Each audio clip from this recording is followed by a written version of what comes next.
Yo, what's going on, guys? Welcome to another wacky epic gamer BeamNG video. I'm gonna stop this as quick as I started it. Anyways, today I'm gonna be going over my personal favorite, most fun cars in BeamNG. Now, obviously, this is my own personal opinion list, so you might not think the same. And if you don't think the same, feel free to leave a comment down below with constructive criticism. But if you're just gonna leave a hate comment down below that is just says dumb shit or just makes fun of me, please write that down on a piece of paper and throw it in the nearest paper shredder. I don't really want to hear it, alright? So first of all, we got something in the way. Fuck! Get that shit out of here. Mazda Miata. All this money that we made, I'm smoking kelp to the face. I skip the fence like I'm next, stick long as a clarinet, so these hoes wanna play. Deep web browsing, pills by the thousand, lean sipping squid up on Jolly Range Mountain. The real bitch slam of the credit card scam, or they call me big but the way I'm handling my hammer.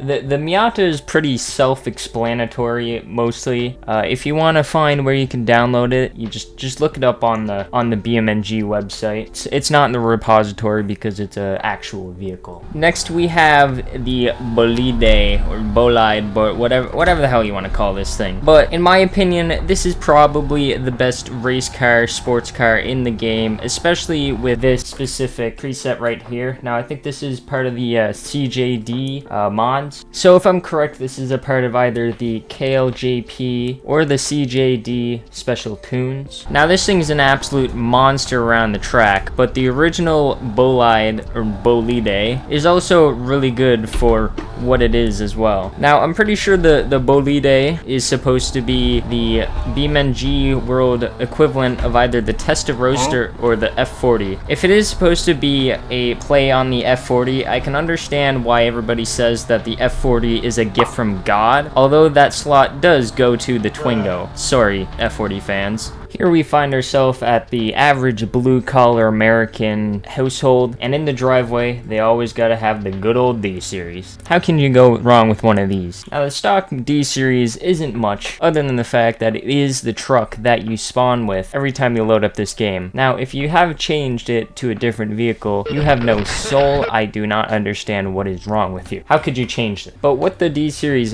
does excel at is its immense amount of customizations. I have 122 total configs of this vehicle. Now you obviously got your like base work trucks and stuff, then you got your extended cabs, got your classic American muscle or a classic American muscle truck, your desert runner, your dually with the V8 and the diesel. You got the S10 Cyclone variant.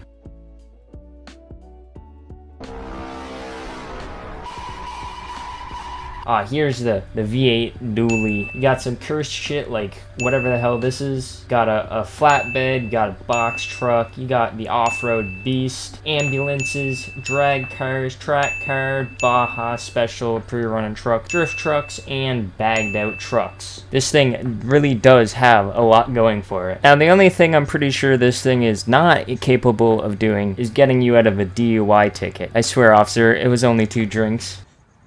Get out the car, spread your butt cheek. Another thing that you'll find mainly on the eastern coast of North America is the Honda Civic. Now, most of the time, people do not have the older gen Civics, specifically teenagers. They usually have the 8th generation with a big ass fart can on it that sounds like absolute dog shit. Please stop putting 3-inch cans on a 2-inch exhaust. But the only thing that the Covet excels at that the average teenager's SI doesn't is the customizability. Usually all 8th gens look the exact same, sound the exact same, and go about the same speed, which is fast enough, I guess. Yet again, the Covet is another one of the cars where I have an absolute boatload of configs for. Now, as you can see by here, I have a single mod that adds a absolute ton of configurations for the Covet. I'm not even going to try and go through all of them. But even without this mod and some other mods, you still got your base models, which are pretty fun to throw around. Usually because they have ling-longs or some shit on them, which make them handle like absolute garbage. You got a CRX-inspired version. You got some other pretty cool versions like the Type X. That livery is actually kind of cool. And the Elysian Special. I would rock rock that in real life. And you got the new-ish mid-engine versions. From what I can tell, these are pretty insane, but they do suffer from the snap oversteer like the MR2. So if you own an MR2 and you want a hatchback version, use the MR version.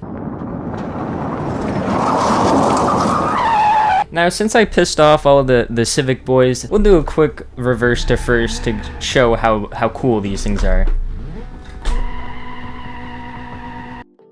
Now off to Johnson Valley, where we have this thing, the Stambecco. Now I may be a little bit biased because I have a soft spot in my heart for 6x6s, but nonetheless, this thing is also pretty cool, as I almost miss a shift. The thing about this thing is, it's almost nearly indestructible, which is kind of insane. You just keep doing some dumb shit to it, it flips over, you flip it back over, and it's all good to go. Now obviously this thing isn't the fastest, it's not supposed to be the fastest. But that's kind of what makes it fun. Keeping your speed up in this thing is a challenge. Ooh, a little bit of front end damage ain't gonna stop the Stambecco, obviously.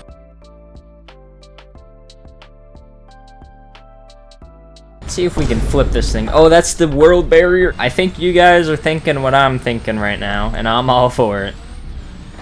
Oh, that's a pit, but it takes it. It keeps going. This thing is a monster. Oh, we're struggling to get up the hill, but we lock that transfer case. Fuck! We stall it, but we lock that transfer case, and it just climbs the hill. Not exactly like it's nothing, but it's climbing the hill. Can't forget about the classic green and gray rally car. The Cherrier has to be, honestly, my favorite rally car in this game. Eat your heart out, Sunburst.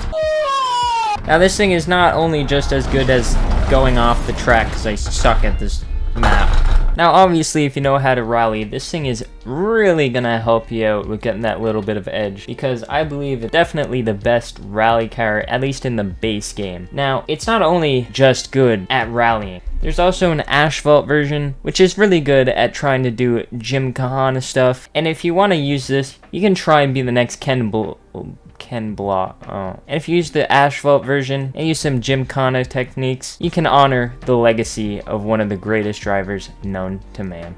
Now moving over to the drifting side of things, here we have the JBX 100, known as the surface of the sun, because I don't know how to color a vehicle properly without it being this radiant. Alright, now that our eyes are no longer bleeding, why don't we head out on the track? I haven't drifted in a hot minute, so you might have to bear with me.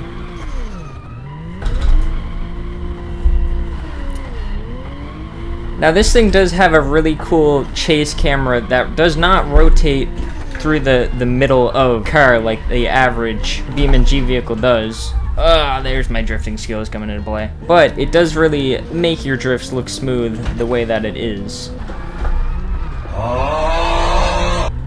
Now, my old favorite drift car used to be the Legrand with the custom steering angle, but I gravitated back to the JBX as my favorite drift car. See if we can hit a little drift jump. Not really, but yeah. I need to brush up on my drift skills a little bit. You obviously cannot forget about some classic American muscle. The Barstow probably has to be my favorite classic American muscle in the game. For one, it just looks pretty good. And for two, pop-up headlights, baby. Now the reason why we're still on Ibishu is this thing is actually surprisingly decent at drifting with God damn it. Now this thing is actually surprisingly decent to drift with the drift steering box.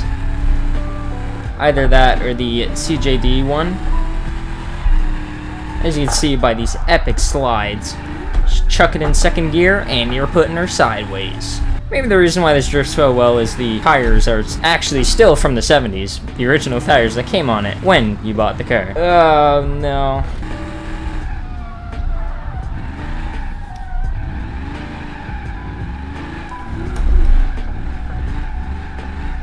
Why is this actually nice? You could get used to this. Drift jump. And crash it. Alright guys, well that's my list of the most fun cars in BeamNG Drive. I don't think I'm missing... Oh, what the hell? Well, anyways, like I was saying, I don't think I'm really missing anything, but maybe I could be wrong. Wait, something behind me? Oh no.